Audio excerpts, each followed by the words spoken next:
موارد فاينانس فالك طيب. Let me invite to the stage our second panel, starting with Vemuri Srinivas from Kamel Pay.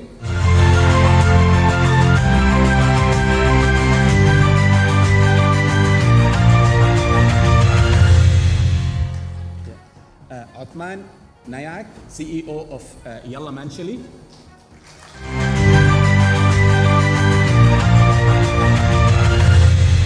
Altaf, Ahmed, COO of Payments.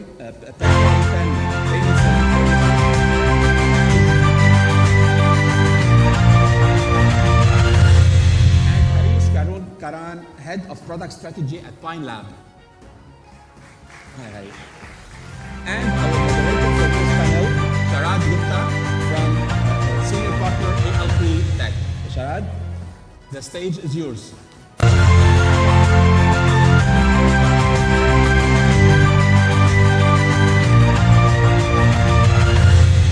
gentlemen, once.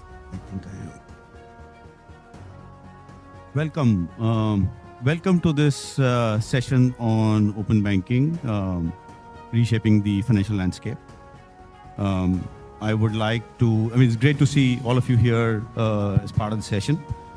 And along with you, I would like to extend a warm welcome to my fellow panelists who bring in a very long and diverse experience and perspective on the topic. So hopefully over the course of next 20-25 minutes, we can all learn and benefit from their perspective, experience, and the views on open banking. Open banking from being a regulatory concept has actually evolved into probably one of the most powerful forces today, which is redefining the financial landscape going forward. It is no longer about APIs. It is no longer about doing a tick box from a compliance perspective. It is about creating connections, collaborations, so that we can actually create unified, seamless journeys for our clients. And in the process, that creates a positive value for all the stakeholders in the system. There has been a number of regulatory changes as well. The region is moving ahead on the open banking regulations and framework. And my colleague just talked about the UAE Central Bank has just released open finance regulations covering data sharing and initiating transfers between banks and insurance companies. That is likely to certainly accelerate the process and the development of the open banking market going forward. In this session, we would like to touch upon the three main themes. Seamless financial journey, how a simplified onboarding, seamless process looks like from a customer's point of view. Convergence and collaborations, how fintechs, PSPs, banks and financial institutions, non-bank finance companies like Mawarid can actually collaborate and create positive outcomes for the customers. And how unlocking value through data and embedded finance. It's probably the most critical and important aspect of open finance. How can we leverage data through collaboration and cooperation to improve underwriting decisions by banks and lenders, which will improve not only access to capital, but also the speed of access to capital, which is very important, particularly in an SME context.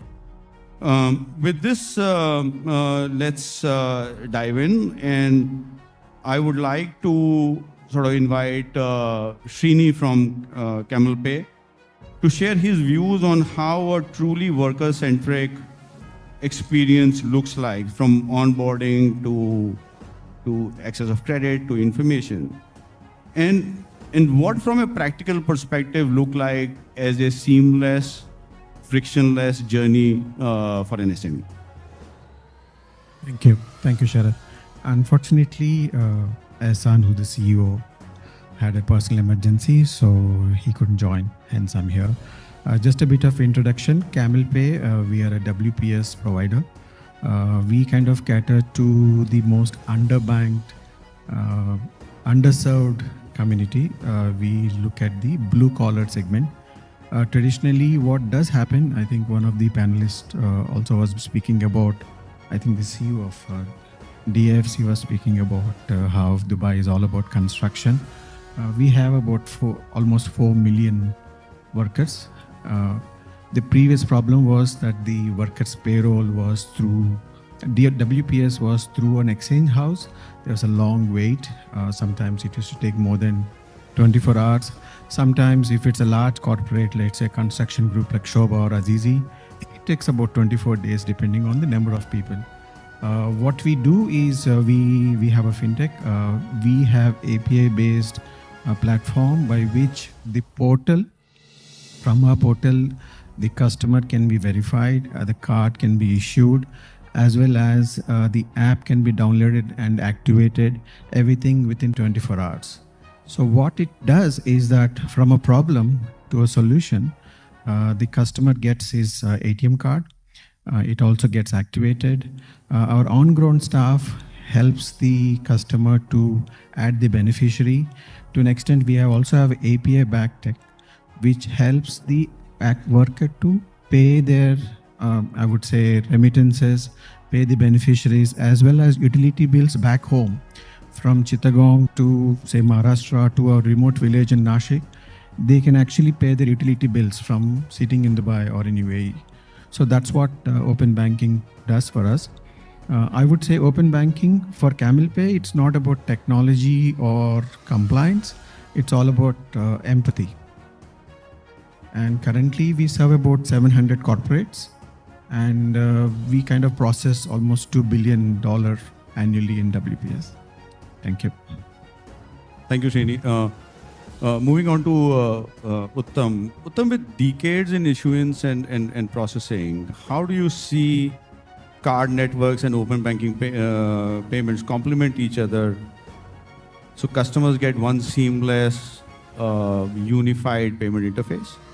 And do you see open banking more as a regulatory requirement that you have to fulfill, or is there an opportunity to actually make money and monetize this whole infrastructure for yourself and for your customers? Yeah, thanks, Sharad. Good morning, everybody. And I want to thank at the outset Mawarid Finance. I think they're doing a great effort to create a platform for BIN sponsorship and processors to work together with fintechs.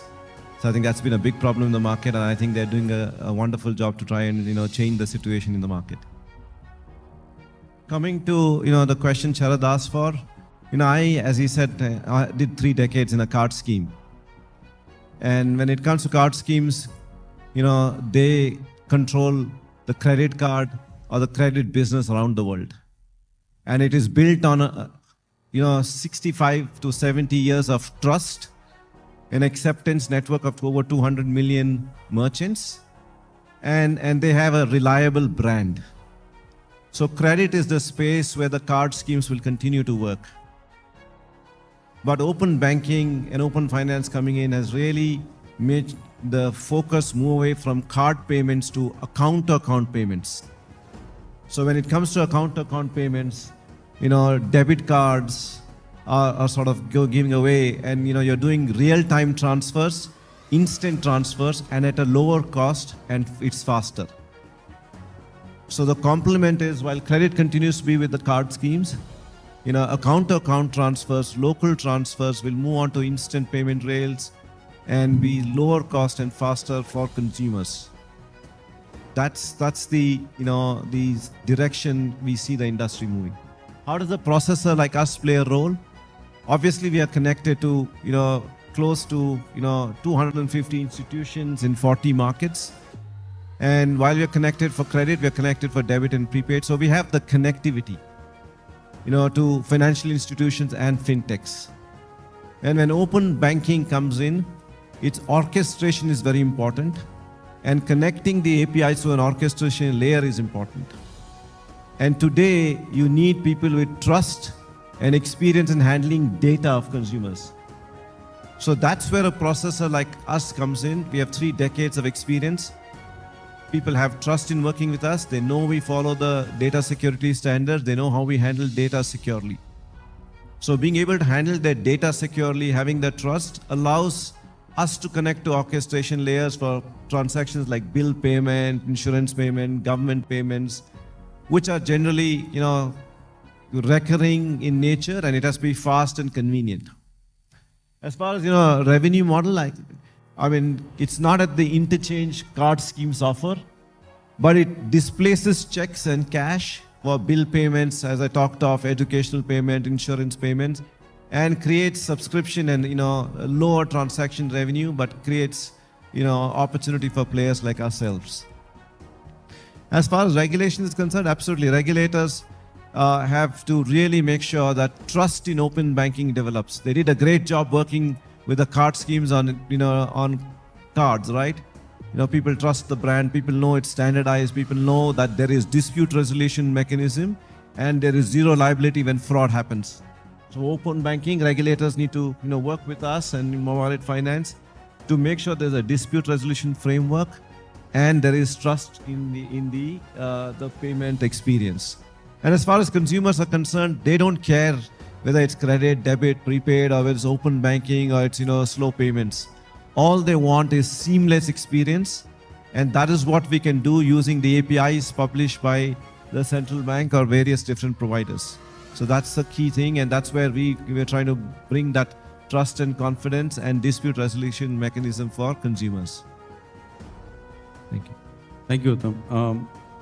Altaf, coming on to the more SME side of things, where do you see the SMEs and the merchants extracting most value out of open banking, whether it is payments, payouts, or reconciliation?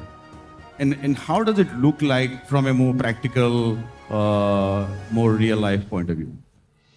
Thank you, Sharad. Good morning, everyone. Just a quick bit about Payten.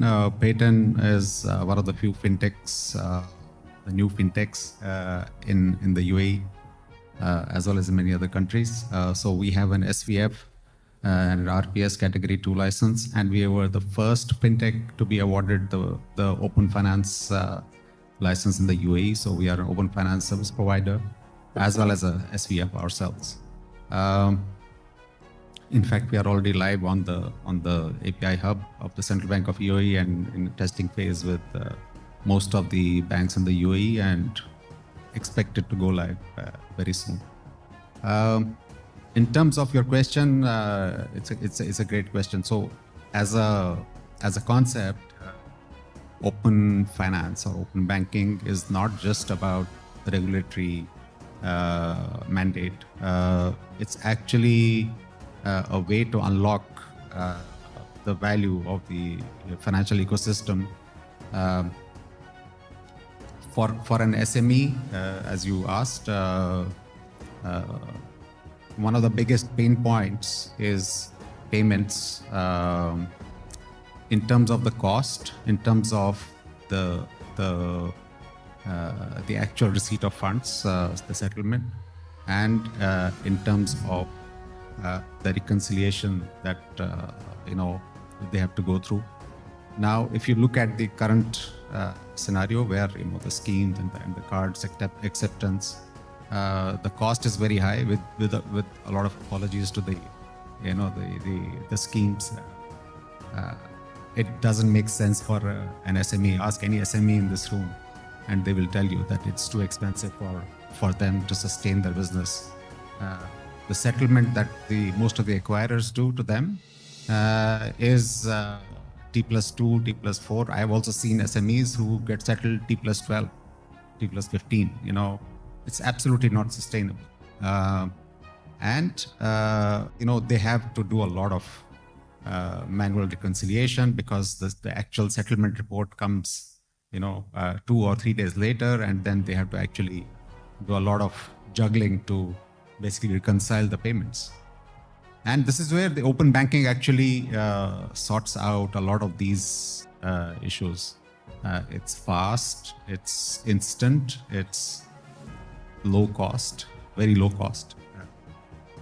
And what happens is that the reconciliation happens as the transaction is happening, and the open banking provider can actually, because of the data sharing as well, which is part of the Open Finance API infrastructure, can do reconciliation in real time while the transactions are happening. So as a business, you actually focus on doing your business rather than reconciling the numbers and looking at the settlement statements. And that's where the value gets unlocked. Unfortunately, the large schemes and the card schemes, while purportedly built on trust, have not made the experience, as per the requirements of SMEs. And SMEs need change in that behavior and in their experience. And Open Finance is actually going to be the harbinger of that better experience and lower costs for the SMEs. Thank you, Altaf. Harish, coming to open banking at POS, do you see that just as becoming another way of making payment? Or can that data be used and leveraged to actually power loyalty, targeted offers, installments, or even financing at checkout for SMEs? I'd like to hear your views on that. Sure. Thank you, Sharad. And thank you to Mawarid and Rashid for having us on the panel. Give 2 minutes. I represent Pine Labs. I head product strategy for Pine Labs. We are I would call ourselves as a technology player who addresses consumers, merchants, issuer processing, acquirer processing. And we also do what we call as account aggregation, which is all around open banking. We do all this primarily, we started out of India. We are due for an IPO. So a lot of things that I would speak here are more personal. Don't link it back to a company because that's the position we are in. Thank you for that question, Sharad. Okay, let me try and answer this from the perspective of me as a, let's say, an SMB entrepreneur, right? That's the perspective I'm going to wear. I'm going to address open banking from that perspective. What is the kind of entrepreneur that you're looking at when you're looking at SMB today? I think we touched upon that in the morning. This is not probably our age group, a lot of us in this group. It is the digital native who don't understand what is the physical, submission of documents, what the physical world where the number of steps that you need to take physically to do something is not something that they relate to. They actually relate to everything in the form of clicks and not in the form of steps, right? So we are looking at addressing that kind of a user base when we look at SMB banking. So having established that, I think the most critical aspect is how do we understand the needs of the SMB, especially when it comes to accessing credit.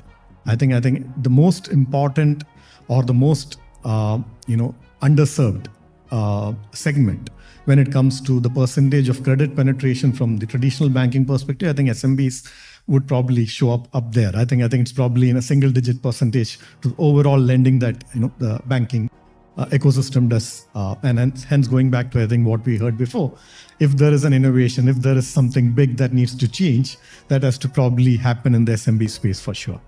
So are we doing the right thing as an ecosystem for the SMB, for the entrepreneur? I think yes, we have done a lot of right things, starting with regulations.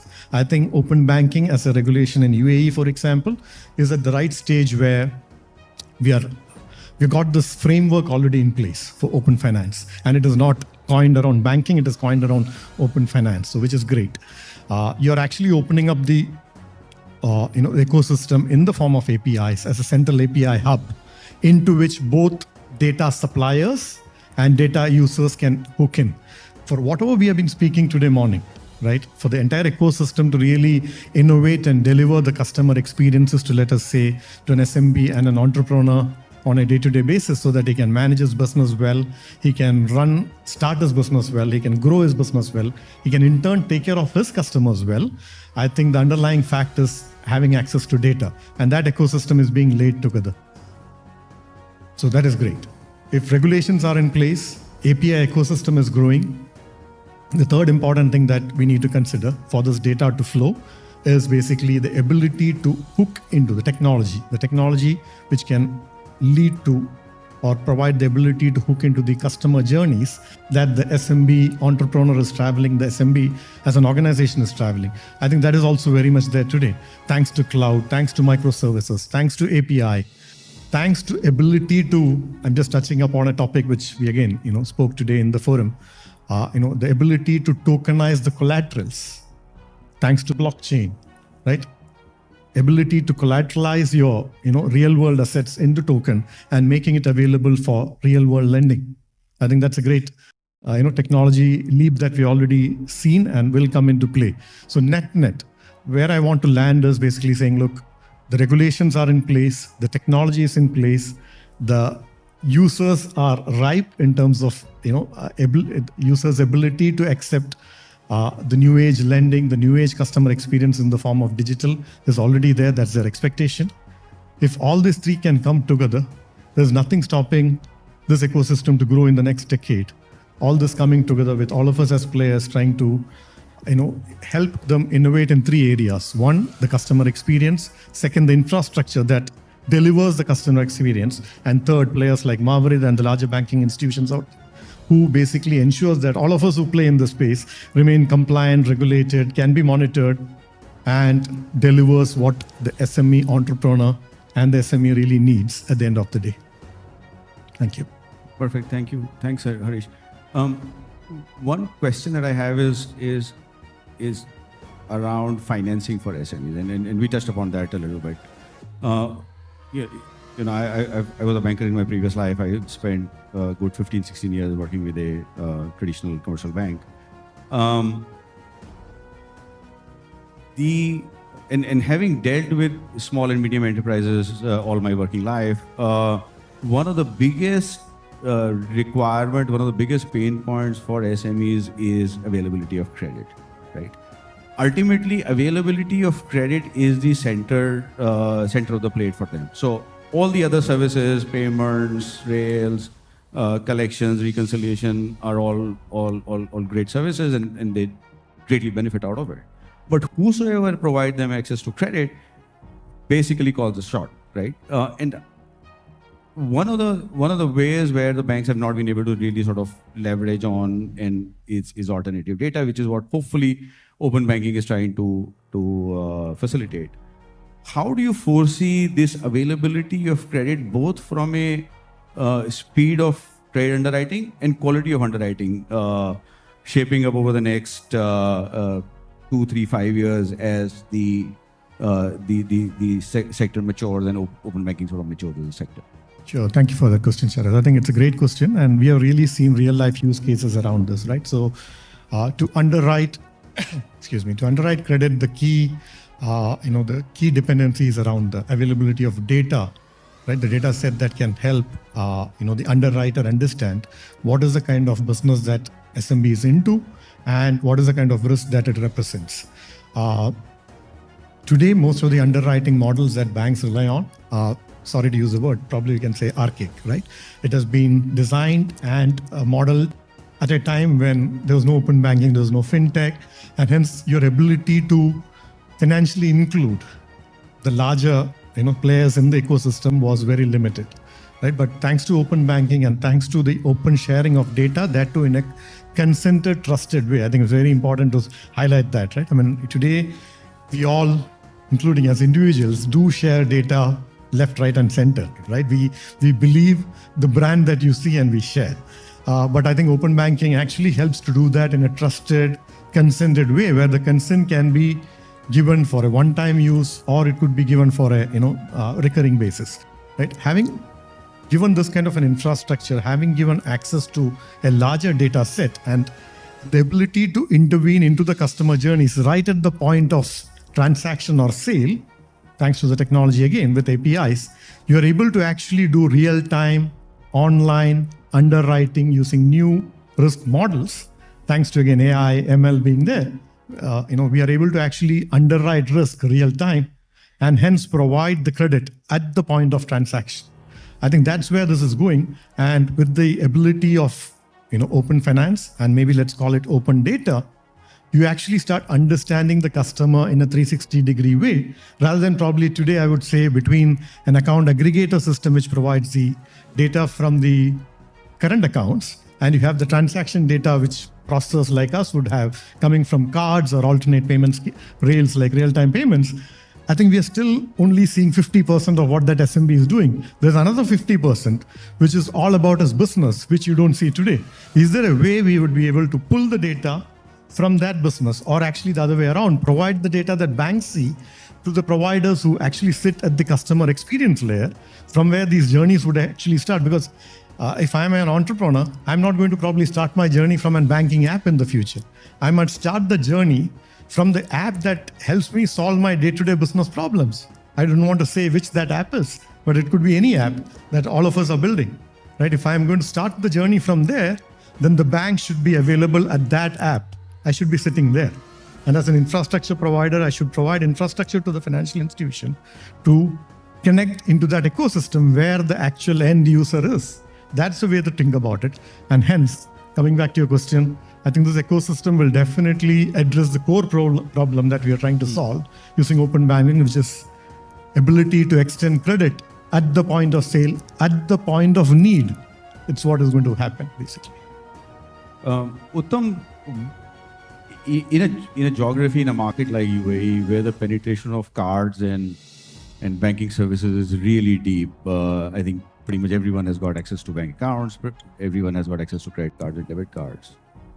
How do you see the whole account-to-account transfer picking up? How do you see the other modes of payments and acceptance evolving and adding or providing any value to the customers here in the UAE?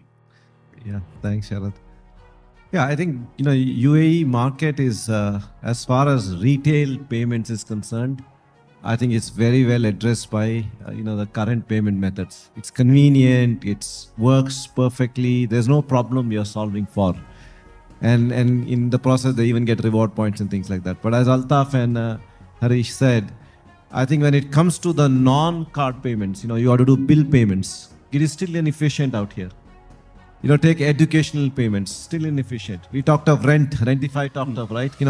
It is these pockets of, money movement, which I think will be, addressed by either open banking or open finance kind of solutions or real-time payments. And, I think Chetan presented how Ani is growing 25% month on month. But the key for some of the ideas we are talking of to be successful is trust. How do we build that trust and confidence? How do we build a dispute resolution mechanism if something goes wrong? How do you give the confidence your data is secure and you give a consent it's only used for the purpose it was intended and nothing else? And building in the regulatory framework and standardization around it. And that's for work for all of us to do. And I think Mawarid Finance is trying to do that through a platform like this and bringing all of us together. Thank you, Uttam. That's really from the panel. Very happy to take any questions, queries people may have.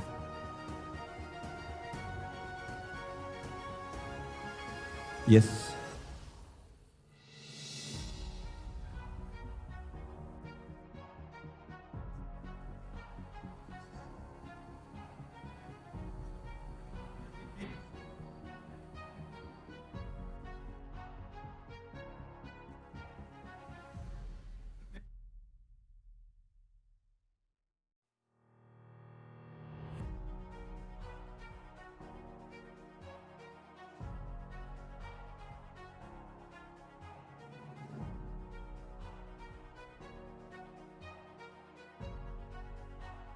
All of those, they play a role to develop that ecosystem.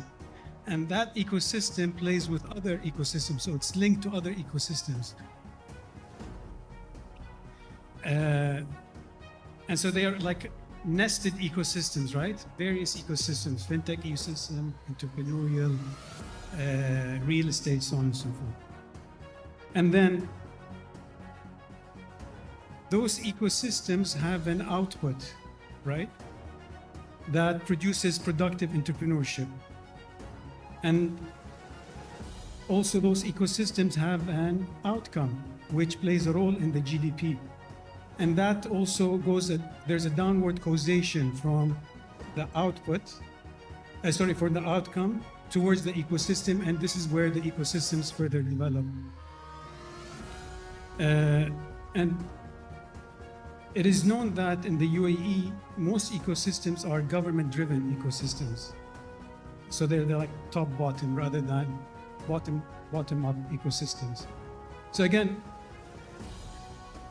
these are comments, maybe you want to shed light on it, on how can we take this ecosystem more seriously, take those interdependencies, study them more, nurture them more, so that this system can grow further. Thank you. Yeah, I mean, so you're right. I mean, a lot of initiatives in the UAE are driven by the government, and I think in some ways we are all very blessed that here is a government, and we had the presentation from the CEO of DIFC Innovation, talking about how the government's agenda in 2013, 2014 to drive the economy into an innovation economy created the whole DIFC Innovation Hub, and how it has sort of driven the fintech ecosystem, right? Ultimately, you need a large enough body to drive the creation of an ecosystem. At least it needs the regulatory support, it needs the infrastructure support, it needs the capital. And who better than the governments to be able to do that, right?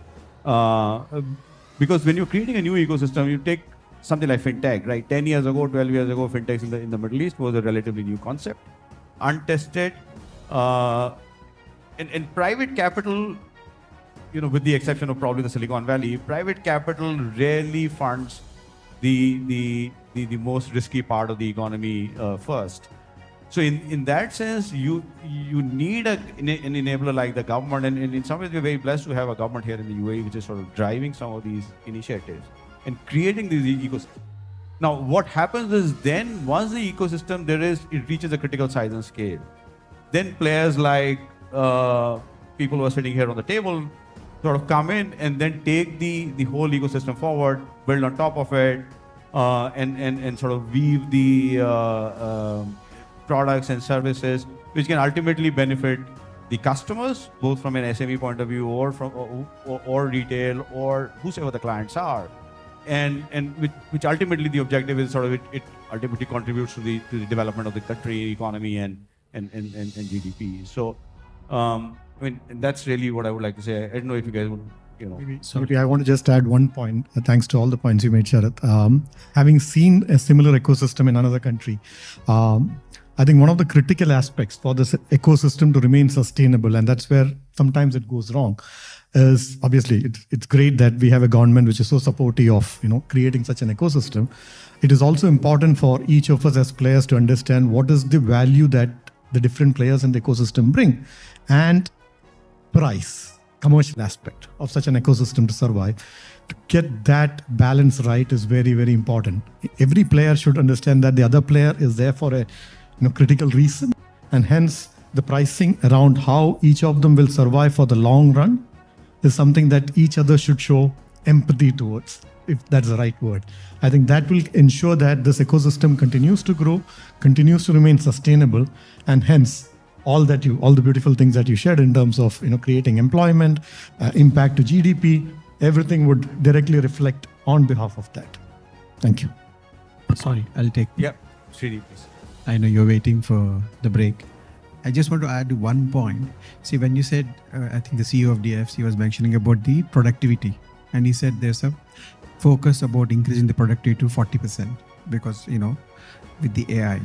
Now, we cater to WPS, segment, which is the blue collar segment. Now, one of the pain point for them is remittance, okay, where the worker sends money, he spends almost a day making sure the money reaches safely. Now, if there's an issue, then there's a number of man days which is lost, which also goes down the productivity. Okay, because from a construction company, the mandate is all about delivering a specific project in a stipulated time. And with the number of people, the volume going in, going out to remit, the number of man days also get affected. So that's one pain point, a fintech like Kamel Pay manages to solve. So we have an app where the worker gets a salary and, he gets, he kind of remits seamlessly within 1 minute. I'm just saying, so that kind of increases the productivity. The mandate is from above, and we have more like a channel to make sure the mandate is complied. Thank you.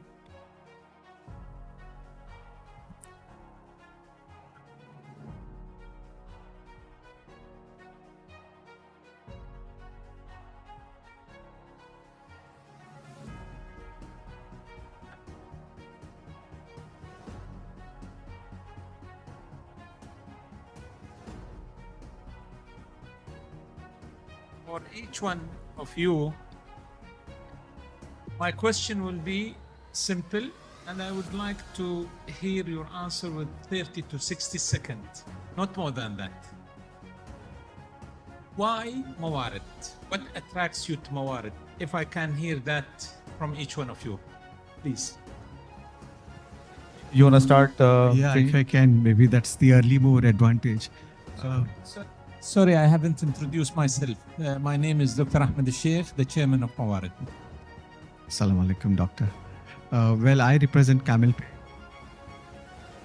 Yeah, I'm audible, right? The CEO is on leave, a personal emergency, hence I'm here. So I cannot say why Mawarid from his angle, but I can say that, Mawarid, the core DNA of Mawarid is making things possible. So, you have an ecosystem where fintechs like us can quickly collaborate. It's all about collaboration. It's all about making things possible.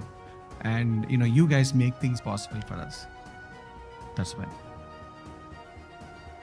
Nice to meet you, virtually. I worked for 3 decades in a card scheme. And I've been for a decade in UAE. And the biggest problem for fintechs is, understanding the regulations and finding the framework to operate under it. And Mawarid has recognized the barriers the people in the audience face, and there's a genuine attempt to help them overcome it. And my company is actually, partnered with Mawarid. We got a win. We've got 3 fintechs lining up. So they were waiting 3 years to get the right partner. So we were sort of not being able to do that. So I think overcoming the barriers to grow business in this country or in this region is possible thanks to Mawarid.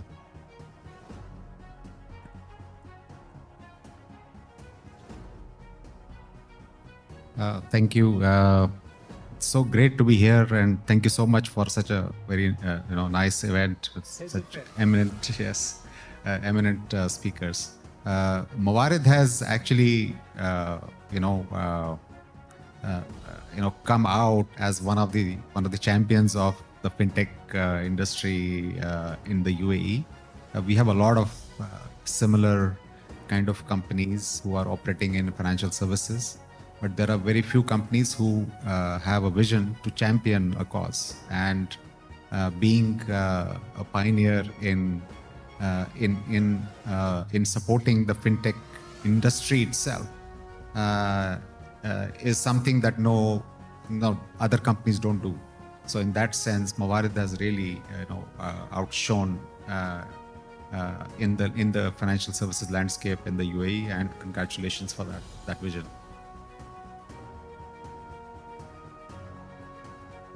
Thank you, Chairman, and thank you, Rashid. I think all common reasons for sure, but personally, I found that when a fintech wants to do anything in any country, there are only very few banks or financial institutions which really understands what is the business problem that they're trying to solve and how the financial institution can partner, right? What is behind it? What is the kind of risk that opportunity brings? How to address the risk more than, looking at it with a, difficult lens, if I may use, how can we make that happen lens? I think thanks to Mr. Rashid and the team behind Mawarid, I think, it was a welcome change to see that here is a financial institution which is, really welcoming fintechs to come and solve the common problems that we are trying to address in the market, right? So I think you are sitting in that very sweet spot, and this whole audience is a true example that you could bring such a large audience into this room. And a lot of us as players who probably at some time compete, sometimes cooperate, right? All of us on the same table. I think it's a clear example that you are sitting in a unique spot, right between the fin in the financial side and the tech on the tech side. So, thank you. Mr. Chairman, very nice to meet you. One of the key issues that most fintechs face is the lack of regulatory cover. Financial services being a heavily regulated industry, deals with money. There is a general skepticism in the minds of the regulators saying that, these 20-year-old kids, I don't know what they're building. And for them to be able to come to the market and really scale up, they need a regulatory cover. Banks and financial institutions or I would say legacy banks and financial institutions are too bureaucratic, too large. They're, or at least till about 5 years ago, they were not interested in talking to these smaller fintechs. And they would look at those fintechs with probably equal contempt. And I think this is where you need an organization which can actually bring the regulatory cover, understand the technology, understand what these new emerging technologies can do for themselves, as well as for the broader ecosystem. And when we engaged with Mawarid about 4 years ago with one of your board members, this was something that we were very passionate about. And I'm so glad and happy to see Mr. Rashid sort of building the culture of technology first, innovation first, partnerships first at Mawarid. And today, if you look at some of the other non-bank finance companies in the UAE, and this is a sector that I've tracked very closely over the last 8 years or so, Mawarid is probably the only organization who's way ahead of everybody else, who's actually creating and enabling the entire fintech and technology ecosystem in the UAE. Thank you. Okay, thank you. Okay. Thank you, everyone. Hello. Sharad, if we can... Can you hear me?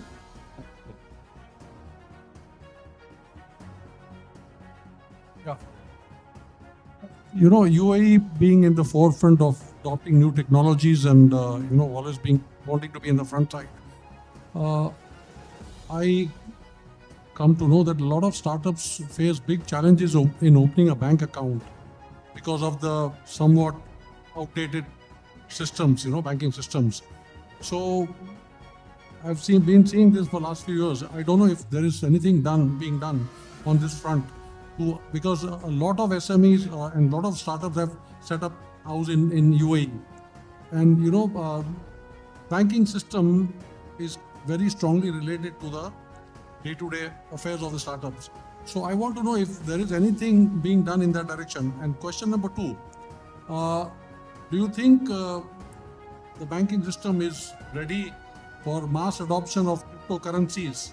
Because one of the leading banks here is already tied up with couple of exchanges to offer cryptocurrencies options. I'd like to have some information on these 2 queries.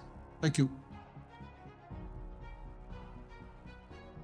So maybe I'll take the first one. In terms of, you're absolutely right, sir. The market is not favoring the SMEs, or was a traditional banking market has never favored the SMEs. And when we started 8 years ago, we were an SME at that point in time. We're still an SME. It was a huge challenge for us just to open a current account with the bank, right? But today, a lot of those things have changed, and that is why you have PSPs, you have alternative digital banks like Vio, which are enabling the SMEs to access the banking system and the collection and the payments. Cryptos, I must admit, I have no expertise in cryptos or digital assets. I could Maybe take. you want to take, Harish. Sure. Maybe just adding on to the first question too. I think you're right. In terms of opening bank accounts, a lot has been done already, because there are 2 areas that one need to focus on as a bank to help SMBs or new customers to open bank account. One is how easy is it to do the KYC or the KYB. I think a lot of work has already gone in, and a lot of work is already going in, right? In terms of simplifying those journeys, in terms of how a KYC or a KYB is done. That's one, big improvement that is already happening, and it will continue to happen. And open banking is going to only help accelerate that journey. In terms of crypto, yes, I mean, depending on, thanks to, the friendly approach that we have in our country here, I think the banks will have to adopt and be in that space in one way or the other. There's no two ways about it, because the end user is going to ask for crypto experiences. There is a parallel banking world that exists on the crypto side. Stablecoin is trying to bridge that between what existed in the crypto world and what exists in the traditional world. And the whole, the US market, the European market is all aligned towards how to leverage stable coins, if not directly crypto, under a regulatory framework. So I think the straight answer to your second question is, will banks adopt? The answer is yes. And they have to ensure that, entire process of KYC, the KYB, the products that you have in the traditional world in the form of lending, etc., you are able to actually at some point offer all those using crypto assets too. Probably stablecoin to start with. I don't want to comment about the larger crypto asset. For sure, we can definitely talk about stablecoin at this point of time. Thank you. If you allow me, Sharad, I think I'll just maybe comment on the first part. I understand the challenges faced by all of the SMEs, and we have seen it, especially when we open account for SMEs. Even though we are not directly open the accounts, but we are trying to understand what's the requirement that the SMEs needs actually to start operating their own transactional account. So we are coming up with our own approach, how the SMEs can actually start managing their cash, leaving the checkbook on the side, because usually that's one of the challenges. So we're trying to address this by creating a whole solution where, as an SME, you can do your own transactional account based on a certain product, and then from that product you can start financing or managing your daily transactions. So I think we'll be coming up with that. We're looking to have this maybe by beginning of first quarter next year. So I think that's one of the things that maybe will be introduced down the road, which will shorten the opening of the SME transaction account from 3, 4, 5 days, whatever they say, maybe to less than 20 minutes, which should be. Okay, so just maybe to add to the whole discussion.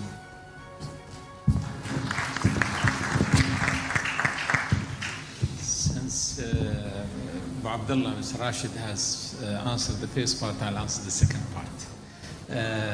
I myself consider myself as an entrepreneurial person who thinks about apps, and we are into developing apps now as we speak. We came across the crypto, and we have a certain idea. We face two issues in having a crypto sort of an app instead of using normal money. One issue is that the central bank is not ready now for the usability of crypto as a product. They are developing the laws and mechanism of that. So this is one which will be probably by next year, hopefully it will be ready. The second part is the Islamic part of it. I mean, till today's Islamic scholars, they haven't qualified crypto as a halal product. They still consider it as a non-halal product. So they've started to know, and I'm personally in direct dialogue with the Islamic part, because I have a background of Islamic financing, and I believe in the product. So I think they have started to change their way of thinking. They haven't given us the green light yet, but I think next year probably we will see some on this issue. Thank you.